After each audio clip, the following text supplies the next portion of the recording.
This is Johnny from the Hangout Spot in Florida, correspondent from the Boxing Voice, and I am here with super featherweight prospect, 10-0, 7 knockouts, Dominic Valle, who's from Florida, but you're from Puerto Rican descent, correct? Yes. Well, nice to meet you, champ. I see that you are here at Pro Box, but you were supposed to be fighting on this card, so I'm a little disappointed, man. Me too. But what went down, man? So I was dealing with an injury before my last fight as well, and I was trying to push past it. Me and my coach, we were seeing how we can work with it and what we can do. We were hoping by the time this fight came, we got closer to the end of the training camp, it'd be in a better spot. We kept pushing through, kept doing everything we could, taking the rest that we need, taking the recovery that we need, did everything we had to do all the way up until last week. Because I mean, everybody knows in the end, I don't like to back out. I don't like to disappoint my fans. So we tried. My coach finally called it quits. 2 weeks out from the fight, they're like, my coach was like, that's enough. We're not gonna push you and damage anything else. We're gonna be safe. No, I think that's the right idea, man. You're a young guy. Take it easy, man. You got a ton of potential. You got your whole career ahead of you. Was that fight canceled or just postponed? Are you gonna continue with the same opponent when you get back in action? As of right now, I'm informed that it was canceled. Nobody told me anything about it being postponed or trying to. I know he's still fighting on the card tonight. He's facing Jojo Diaz. So we'll see what happens. I'm not 100% on what's gonna happen in the future, but I mean, I'll be ready for whatever. No, I'm excited to see you come back in the ring. Again, you're a very, very exciting fighter. But for some of the fans that have never seen you fight before, stylistically, what's your style, and who do you think you resemble? I mean, I'm definitely a boxer puncher. It's hard to say who I resemble. I mean, it's difficult. I have my own style. I have my own form. I have my own flow. I don't know what it is. I resemble a lot of fighters. I imitate a lot of fighters. I learn from a lot of fighters. So I kind of mix every fighter into one and see what we can come up with. And at the end of the day, that's what my style is. Just a mixture of everybody I love. What are some of your favorite fighters? I got Miguel Cotto, Tito Trinidad. We got, I love Gervonta right now. I like Shakur. Even if I'm not a huge, they could be rivals in the future. A lot of people can be rivals in the future. That doesn't mean I'm not a fan of the way they fight. I am very much a fan of boxing, and I can admire what is the beauty of boxing, and that's what I do with every fighter that I watch. No, like I said, you're a student of the game. I can tell. Yeah. By the way you speak very well, and you're also in a division that's really, really hot right now. Yeah. How do you see the super featherweight division right now, like the cream of the crop? I mean, when we talk about super featherweight, I think 35 is definitely, the spot to be at right now. I see me being, world champion of 130.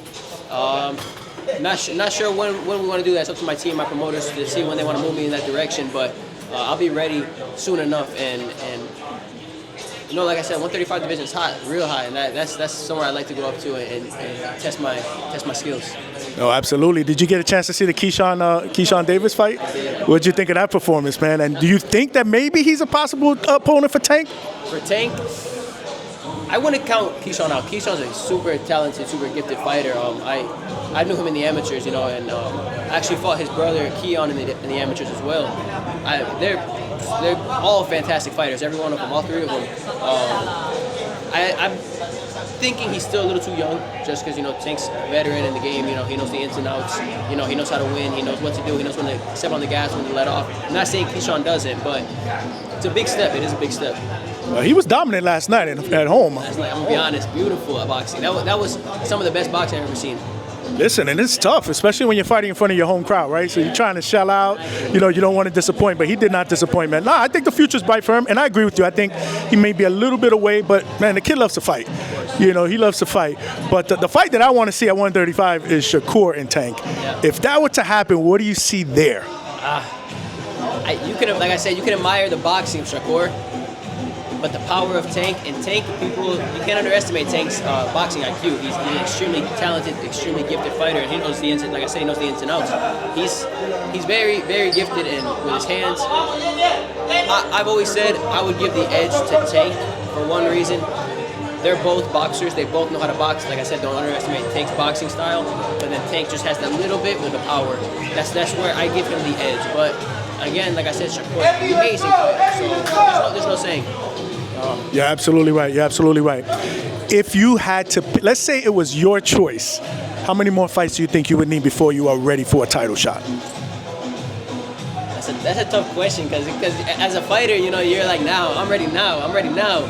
But I mean, if we're gonna be realistic, and we're like I said, talking to my team and seeing where we're at, I would say give me 6 more fights. I would say 6, 7 more fights. I'll have my feet really into boxing. You know, I really start understanding the sport a lot more. I have so much more experience, and I think 6, 7 fights, I'll be ready for that shot. Especially working with Coach Mark Ferre, man. He's the man, man. How's it been working with him? I actually started my pro career with Mark 3 years ago. Yeah, as soon as I got out of the amateurs, I actually did 1 fight with him in the amateurs. Trained with him for a little bit. Fought the state golden gloves. I won the state golden gloves, and then COVID happened, and I decided I'm just gonna turn pro. From there, Coach Mark has been my head coach. The amount of knowledge he has in the sport, I can't take it for granted. You know, I listen to every word that he says, and we've built a very strong connection, very strong bond. So we understand each other very well. Nah, I think it's a match made in heaven, man. Final question: outside of work, boxing, you do modeling, right? Yes, I do. I do. How did that come about? They actually saw my brother Marcus. They found him on Instagram. I went with him to Miami to go meet with them. They were like, "Hey, we saw your brother. Does he want to box?" I was like, does he want to model? I was like, "Yeah, sure, why not?" From there, it took off. I ended up working for Nike, Adidas, Finish Line, ASOS. I did a job for Frank Ocean. I've done countless jobs. I just did a job for Nike. I did New York Fashion Week. I actually walked New York Fashion Week maybe last month, and for Adidas and Willie Chavario. Crazy experience. I loved it.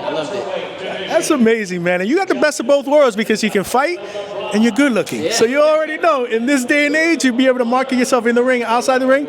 Big things, nothing but big things ahead of you. Listen, champ, this was an absolute honor and a pleasure, man. And I wish you the best of luck in your career. I can't wait to see you back. And I'm always going to be a supporter, man. I'm here with super featherweight prospect Dominic Valle from Puerto Rico. Yes, sir. I appreciate it. Thank you to everybody. Keep following my career. This injury, you know, it's a little step back, but we're coming strong next year. We're coming very strong next year. Good luck to you, champ. What up, YouTube family? Don't forget to hit that like button. Subscribe to the YouTube channel. Help us get to that 1 million subscribers. We're on the road to 1 million. And obviously, we have other great content on our Patreon channel. So since this video is over, head on over to our Patreon and check out all the exclusive content or right here on our YouTube members.